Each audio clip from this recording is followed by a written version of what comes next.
Janob Hansi uzoq vaqt davomida jamoada o'ynab kelayotgan va boshqa terma jamoalardan kelgan juda ko'p futbolchilar bor. Barsa bugungi o'yinni tez hal qilgan bo'lsa-da, Kunde, Pedri va Lamin deyarli butun o'yin o'tkazishdi. Ularga dam berish kerak yoki ular qanday holatda bo'lishidan qat'iy nazar jamoaga zarur bo'lgan futbolchilarmi? Bu haqida nima deya olasiz? Ha, menimcha bugun mavjud vaziyatdan unumli foydalana oldik.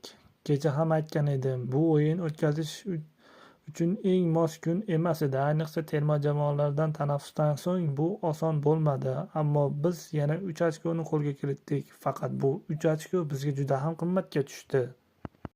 Ha, sizlar o'ylaganingizdek bu Dani Olmo haqida gapiryapman. Dani Olmoning jarohati yaxshi emas. Hozircha qancha vaqt safdan chiqishini bilmaymiz. Balki 3 hafta, balki 2 hafta, yana muhim o'yinlar bor. Bu holat yaxshi emas. O'sha 3 ochkoni uchun biz to'lagan narx juda ham yuqori bo'ldi. Men o'ylaymanki, bunga FIFA kunlari sabab bo'ldi. FIFA kunlaridan so'ng yetarli dam olish kuniga ega bo'la olmadik. Janob murabbiy, Frenki de Yong haqida so'ramoqchi edim. Maydonda u biroz noqulaylik his qilayotganini ko'rdik va u shifokorlar bilan gaplashayotganini ko'rdik va u birozdan so'ng almashtirildi. O'rniga Pablo Torre maydonga tushdi. De Yong bilan hammasi joyidami? Nima deya olasiz? Ha, menimcha hammasi joyida. Umid qilamanki, bu Dani Olmo kabi jiddiy jarohat emas, balki u yakshanba kuni maydonga tushishi ham mumkin, lekin buni kutishimiz kerak. Murabbiy, siz taqvim haqida gapiryapsiz.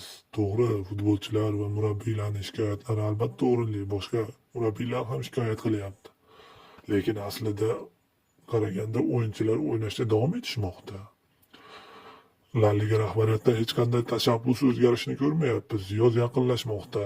Klublar o'rtasida jahon chempionati ham bor.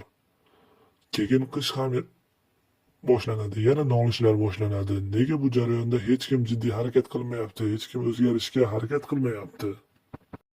O'yinlar sonini oshirib, o'yinchilarning jarohatga moyilligini oshirib yuboradi-ku. Nima deysiz bunga?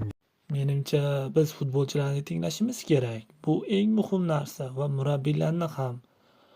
Yozda klublar o'rtasida jahon chempionati bor. Bu o'ta murakkab.